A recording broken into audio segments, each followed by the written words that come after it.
Hello there, welcome to the Saroy channel, wherever you are in the world, and sending you so much love. How are you doing? I hope you're doing remarkably well. I'm also doing absolutely fabulous, thank you very much. And just for those of you who don't know, Saroy actually means Sasquatch are real, oh yes.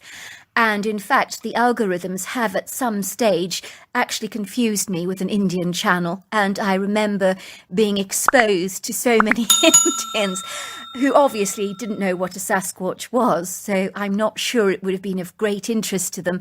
But before we get started, don't forget to go and get that quintessential drink, because I've got a fabulous story for you tonight that you're just going to love. Dear Sarah and all your lovely listeners, my name is Agatha, and I'm from the Pacific Northwest.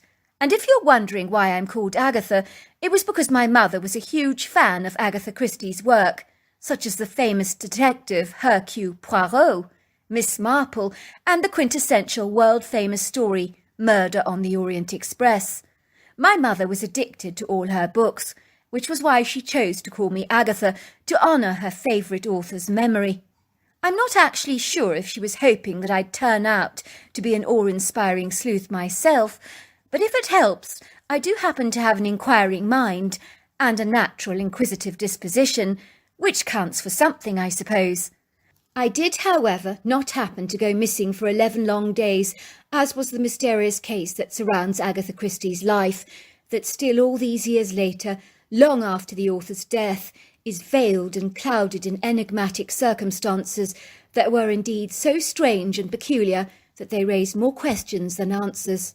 And this incredulous, bizarre case was never ever unravelled or solved, but luckily she was found safe and well in a hotel in Harrogate. It would seem that Agatha Christie herself could not provide any clues as to what had happened to her. Could it be that the mysterious writer herself had surreptitiously drawn herself down a rabbit hole of mysterious intrigue that she could never resolve, as her memory may have been intentionally wiped from her mind? One can only ponder as to the answer to this curious conundrum or question.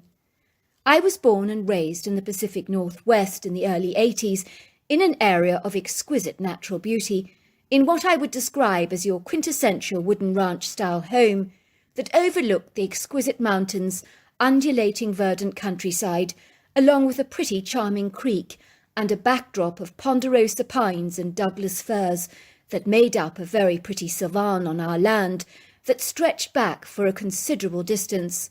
We lived on about 60 acres of land, where we owned a few free-range chickens, along with an incredibly annoying rooster that would make the biggest cock-a-doodle-doo noises at the crack of dawn that would sometimes drive me completely potty. We also owned 2 French bulldogs called Gus and Louis that quite literally thought the sun shone out of my father's backside, possibly because my father manipulated and bribed them with delicious doggy treats and took them on lovely afternoon walks in the countryside. Our flat-faced adorable dogs did enjoy sleeping on the couch and snoring for a long part of the day. And when they had enough energy, they were natural comedians that brought a smile to our faces every day of our lives, and one could not help but love them to death. My incredulous, outlandish Bigfoot story begins when I was studying for my 12th grade midterm exams, and I was about 17 at the time. My parents and my brother Paul, along with our 2 French bulldogs, were going away for the weekend, and I decided I needed to stay at home because I had tons of swatting to do. You know what I'm like. I'd much rather be doing anything else in the world other than studying. Well, the place will be very quiet for you, my mother said, but then maybe that's exactly what you need. I watched my parents, along with our 2 bulldogs, and my brother driving away from the premises down the long gravel driveway, and all of a sudden the house became incredibly quiet and very still. I made myself a cup of coffee, put on some calming background music, and began to study.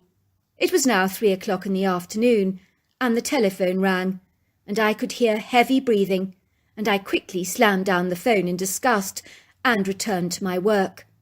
The phone rang 3 more times, and once again I could hear the low, guttural, heavy breathing down the end of the line, which became increasingly unsettling. I tried to think about whether someone had an axe to grind with me, Or possibly one of my friends was playing a trick on me, or was just some lone loser trying to scare the living daylights out of me. I thought back to the most recent relationship that had ended 3 weeks prior.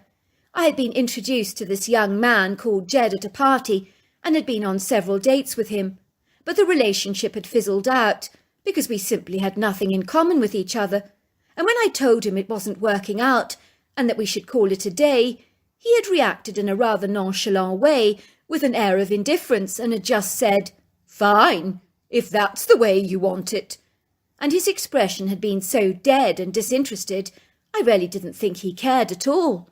I thought it was unlikely it would be him calling me like this, but then who else could it possibly be? I was befuddled and confused and tried to reflect on whether anyone knew I was home alone for the weekend.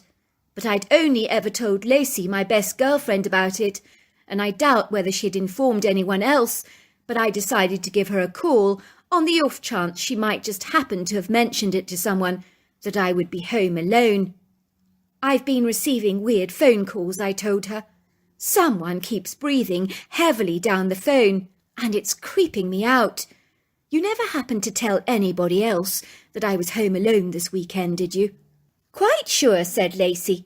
"I don't think I mentioned it to anyone. You're probably just receiving a random call from a perfect stranger who's somehow getting his kicks out of scaring you half to death. What a complete jerk. Or of course it could be some kids pulling a hoax on you. I wouldn't worry about it if I was you. Just don't answer the phone if it makes you feel any better." "You're probably right, Lacey," I said, deciding that I needed to return to my studies, and I gave the matter no further thought. Once again the phone began to ring and ring and ring, but I completely ignored it, and then it rang again and again, and with the rising level of trepidation and angst, I stood staring at the phone on the hall table, shaking like a leaf and feeling too scared to pick up the receiver, and even my heartbeat began to increase in intensity as I began to feel increasingly apprehensive. And then in a spontaneous moment of boldness, I quickly put my hand on the receiver and lifted the phone nervously to my ear. "Hello," I said, and there was a long, drawn-out, uncomfortable pause, and then I heard the heavy breathing again. My rising level of panic and trepidation was suppressed and overtaken by the smouldering anger that had ignited like a light to a cigarette. How dare someone try to scare me like this, I thought. "This isn't funny," I said. "If you think this is a joke, guess what? I'm not laughing." "I know you are home alone," said this raspy voice that I didn't recognize. "Who is this? Who is this?" I asked. "Would you not like to know?" said the voice, and I could hear a low, guttural laugh. "Ha, ha, ha. Well, for your information, I just happen not to be alone," I said. "My parents are at home." "You and I know that is not true," came an ominous chuckle. "Go away," I screamed, slamming down the receiver violently, as if it was about to lash out and bite me, and eyeing it with a renewed sense of wariness, like a dangerous predator that I would sooner rather avoid. My phone had suddenly become as threatening and oppressive as a wild animal, lurking ominously in the dark shadows, waiting to pounce on me. I just wish I knew what I was dealing with, as the not knowing who was at the other end of the line was the hardest thing of all. It could be a bunch of silly kids targeting me randomly and having a laugh at my expense, or it could be someone who knew me with nefarious intent. By this time I was shaking so much that it was very difficult to compose myself, and I seriously considered giving the sheriff a call, but I felt silly about phoning him over some erroneous fallacious prank call. As far as I was concerned, he might think I was overreacting, and I'd end up feeling like a silly little school kid who couldn't be taken seriously. The rest of the afternoon rolled along smoothly, sweeping seamlessly into the evening, and everything went by without a hitch, and the phone did not ring at all, except for one time when my mother was checking in on me. "Just wanted to let you know, darling, we've arrived safe and sound, and all is well. We settled into the delightful cabin here. It's awfully pretty, and Louis and Gus are having the time of their lives, and I sense the owner of the cabin has a soft spot for French bulldogs, and she gave them both a couple of sausages, but when she bent down, Louis grabbed both sausages from her hands, leaving nothing for Gus, and promptly scuttled away to eat them up. The woman began to laugh so much she was actually snorting. "That's so typical," I said, laughing. "Louis is so greedy, the little rascal. I do hope you made up for the shortfall. I'd hate poor Gus to lose out." "Of course I did, dear. You know me." "Are you sure you'll be all right, sweetheart?" said my mother. "Oh, I know I'm being overprotective, but I really don't like you being home alone. It unnerves me a little, even though I know you'll be safe." "I know, Mum," I said, "but don't worry about me. I'll be absolutely fine." After the telephone call, I went to the kitchen and made myself some melt-in-the-mouth toasted cheese under the grill and a cup of hot coffee, and returned to my study. It was very hard to concentrate. How was I going to remember all these dates in our American history and the sequence and order of historic events? It was like my mind was ablaze with a kaleidoscope of numbers and words, and before long it became clouded and fuzzy, and I realised that my concentration was waning and that I was just staring at my notes blankly, failing miserably at absorbing any more information. I know when my mind gets foggy like this, I have to call it quits, because there is a point when my brain shuts down, and it's futile trying to focus. I promptly went around the house double-checking the security, that every door was locked and all the windows were shut, and then I dressed in my pyjamas and made a mug of hot chocolate overloaded with marshmallows and a bowl of popcorn, and I watched a funny comedy on the television, which caused me much laughing, and then retired to bed. I had long since forgotten about the hair-raising airy phone calls earlier on in the afternoon, and I sank gratefully into my sheets, pulling my duvet over my head, and began to slip into a wonderful world of dreams. I woke with a start and groaned in frustration to hear the phone ringing in the hallway. I glanced briefly at the clock. It was 12:10.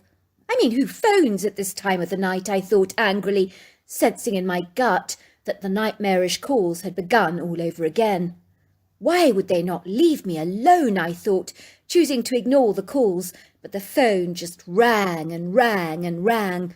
I lay in my bed, my heart pounding and my anxiety levels rising, and I climbed out of the bed and surreptitiously crept silently to the hallway and stared at the phone as if it was as dangerous and inauspicious as a wild predator. I felt almost too afraid to answer it. Finally, I put my shaking hands onto the receiver while the phone just continued to ring. Eventually, in a moment of gallant, intrepid courage, I quickly picked up the receiver. "Hello," I said. "Who is this?" Once again, I heard the heavy, raspy breathing. "Who is this? Who is this?" I screamed down the phone. "I'm coming to get you," said the voice. I quickly put down the phone and ran to the kitchen to grab a knife, and then I looked out of every window in my house, but all I could see was the dusky sky with a scattering of stars, along with the full moon. And I went around the house, putting on all the outside lights so that I could feel more secure inside, but I couldn't see anything. All of a sudden, after about 10 minutes, I heard a loud clanging noise behind the kitchen door and nearly jumped out of my skin, but it was only a couple of raccoons ferreting through our outside bin. I sighed with relief and quickly retired to bed, reassuring myself that everything was absolutely fine. Moments later, I could hear the inauspicious sound of the gravel being crunched under car tyres, as someone was clearly driving down our long driveway in the middle of the night, and I could hear the vehicle grind to a sudden halt, possibly so that it could remain indistinguishable and invisible from the house. And seconds later, I heard the infelicious, ill-fated sound of a car door silently shut behind itself. I could hear pretentious footsteps, trying to be quiet, as they stealthily walked forwards down our gravelly driveway towards our house, and that was when I saw the dark figure, wearing a black and white Halloween mask, with the white drooping eyes and the round white open mouth, and in his arms he was carrying an axe. For a second I thought I must be dreaming. I even rubbed my eyes to make sure that I wasn't. I'd watched Halloween movies in the past where heinous murderers had worn masks like this, but this was about as real as it gets. For a moment I was far too astonished and stunned by what I was seeing, but when the individual, whoever they were, began to start hacking down our front door with an axe, I knew instinctively that I was in serious danger and big trouble, and this odorous, diabolical individual clearly wanted me dead. I was in no mistake about that. I quickly grabbed the torch and hurried towards the kitchen door, and began running over the verdant, undulating green countryside towards the woods, as I knew this vast wooded expanse was clearly the safest place for me to take refuge, as there are many nooks and crannies and great places to hide. I began to run, with my heart pounding violently in my chest, and my adrenaline coursing through my veins, while I was breathing very rapidly. I realized that running behind me at a short distance was the masked man. I quickly entered the woods and began looking around frantically for somewhere to hide, and crawled under a thorn bush with jagged thorns that cut through my skin, piercing it viciously. But I didn't care and didn't even feel the fearsome jabs. But I assure you, in moments of elevated fear, you simply don't feel pain. Well, that was my experience anyway. I slid under the small gap in the bush, and thankfully my body was almost perfectly concealed by the thorny briars, and I had a great vantage point, as lying flat on my stomach I could see exactly what was going on. I knew that a thorn bush was about the safest place to hide. Then I saw him as he entered the woods, and he began thrashing the ground with his axe in a way that was designed to intimidate and terrorize me. "I know you're there," he screamed in a raspy voice. "I'm coming to get you, and I'm going to watch you die a slow and painful death, which is what a heartless, cold-blooded bitch like you deserve. Girls like you warrant throwing in a pool of hungry crocodiles." I could see the gruesome form of the man scanning everything with his torchlight, although in truth the moonlight on this dusky evening filtered through the trees, providing excellent visibility, which was rather unfortunate. I cannot recall a moment in my life that I'd been more afraid, for the menacing, malevolent energy this man exuded made me all too painfully aware that he most certainly wanted me dead. And whoever he was, he had a grievance against me, a crow to pluck, or an axe to grind, literally and figuratively. The man continued to search for me, and at one point he was so close to me that I could have almost touched him with stretching my hand beneath the bush, but I didn't. He seemed to have disregard for searching beneath the thorny briars. "You bitch," came the rasping voice. "I will not rest until you're dead." All of a sudden, out of the dark shadows, thundering through the thorny brush like a rhino in the thicket, a colossal, dark, shadowy silhouette of a huge beast appeared, that at first looked to me like a massive bear, standing upright on its haunches, towering at an impressive 9 feet off the ground.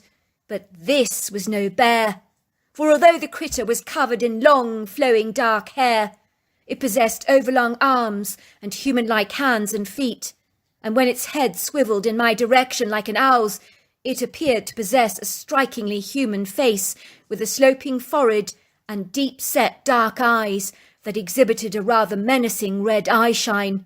Although many of its facial features appeared to be obscured by the darkness, on seeing this extraordinary creature, it would seem that the masked man began to shake in his boots, while the critter let out the most terrifying roar that was so ear-piercing and thunderous that it almost caused the ground to shake beneath me like a mini-earthquake. Even lying under the thorn bush, I was frozen in terror, so much so that I was unable to move a single muscle.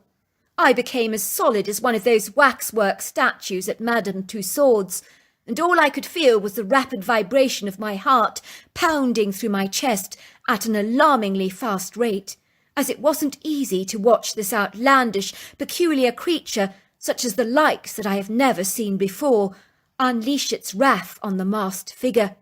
The critter curled back its thin lips to expose its large white teeth, and although not jagged and sharp, they were still incredibly intimidating, and it got significantly worse when the critter let out the most blood-curdling growl that was so petrifying it felt like jolts of electricity surging through my body with a powerful zapping force. The masked man did not run away, which on retrospect would have been the wisest course of action for him to take, for indeed he may have escaped with his life, for who in their right mind considers challenging a critter at least 5 times heavier than they are? Instead, the masked man stood his ground and tried to lash out at the creature with the axe, but he looked like a silly kid trying to provocatively poke a crocodile with a stick. In a trice, the critter's patience had worn very thin, and he lunged towards the man and grabbed his axe from him and threw it into the forest, where it somersaulted backwards while the blade landed precariously in the ground with a brute force. The critter then tore off the long black mask, and to my horror, I saw Jed, the young man that I dated, standing there in front of the savage beast, and I could see he had wet his pants, and his eyes had grown as wide as saucers. The young man began begging for his life, as he seemed incapable of running away. He was possibly too incapacitated and frozen by fear. "Please don't hurt me," he begged. But his words fell on deaf ears as the creature swung his body around in his arms like a Catherine wheel and then lunged towards a jagged branch on a tree and with one powerful thrust impaled his torso through it, and within seconds Jed's body lay limp over the branch and his eyes glazed over like a dead fish while his mouth remained open in a gasp. I could see that Jed's body was most certainly deceased, and he had lost the fight for life. I could hear the critter grunting in disgust, and then he pulled down an entire tree trunk close to Jed's body with effortless ease, and the noise was so unsettling as it was louder than a bullet, and then he glided away through the forest with a seamless grace. As you can imagine, I was too affrighted to move from my hiding place and lay there in an adrenalized state of suspended terror, almost hardly daring to breathe as I held my breath. I have feared that the beast would come back, but I'm glad that he never showed up again. Once the chorus of crickets and frogs had faded, and the dawn chorus had burst forth in the forest in a crescendo of pretty tweets and warbles, I still lay there, until finally the early morning sun filtered through the trees, dappling the forest in a subtle ethereal light. It was then that I finally wiggled out of the thorn bush, shredding my skin to pieces with more scrapes and cuts. I immediately went to retrieve Jed's axe, as I thought about how horrified his mortified parents would be if they discovered their own child had tried to kill me. It was bad enough to lose your child to an animal attack, only to have your son's memory completely contaminated and soured by the horrifying knowledge that he had attempted to murder someone, as I am in no doubt that he had intended to kill me.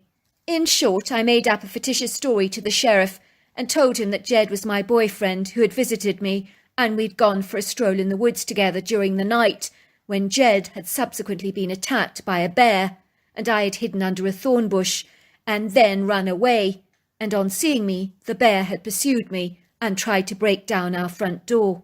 It was in the 80s, and I knew that telling the sheriff about the outlandish critter that we had encountered would be unlikely to seem believable. It would be on par with me saying, "Hi, Sheriff, by the way, I saw an abominable snowman kill Jed." I remember the sheriff saying to me that it was the strangest bear attack he'd ever seen, but he really wished that kids would be more sensible when venturing out into the woods at night, and taking a rifle with us might not have been a bad idea.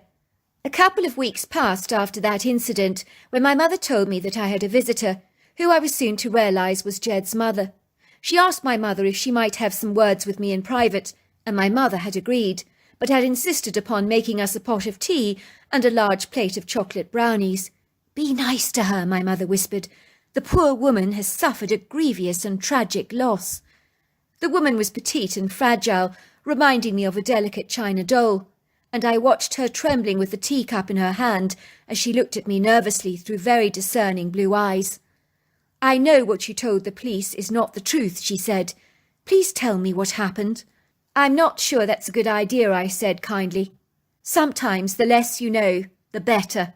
I really don't want to open up any wounds for you. Look, said the woman, I'll be perfectly straight with you and tell you what I do know. After my son met you at the party, he was so dewy-eyed and completely smitten by you. In fact, he was so excited, he told me, Mum, I've met the girl I want to spend the rest of my life with. She's so beautiful.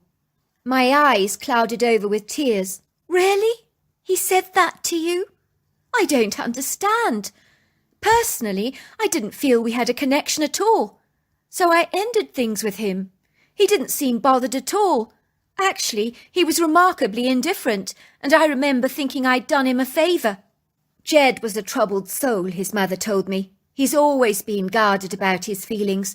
He may have appeared aloof and indifferent with you, but he was only masking his incredible, desperate hurt. After you broke up with him, he changed dramatically and became belligerent, aggrieved, angry and even violent.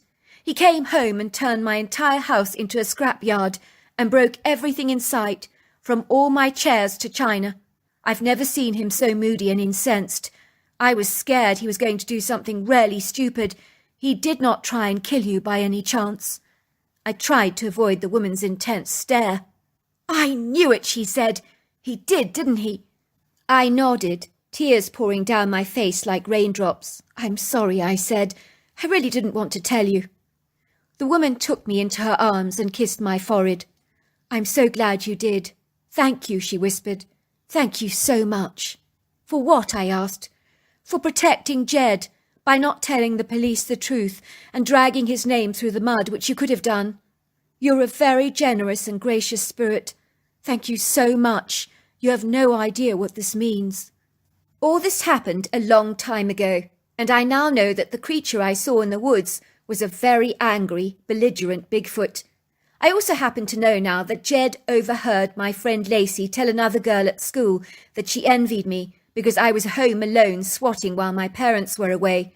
Hence he knew he would be able to scare me by phoning me all hours of the night and mask his voice by making it deep and raspy to avoid me from recognizing him.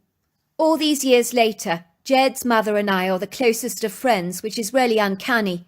We often meet up together for coffee, and we both have taken up art classes together and occasionally visit art galleries and speak to each other on a regular basis. I couldn't imagine not having her in my life. She's a remarkable woman. As for movies on television like Home Alone, you'll never ever catch me dead watching them, because my real life Home Alone drama, or adventure if you like, was one hell of a nightmare. So there you are. That's my story. What an incredible story. Thank you so much for sharing. If you enjoyed it, don't forget to subscribe to the channel. Until next time, goodbye and good night.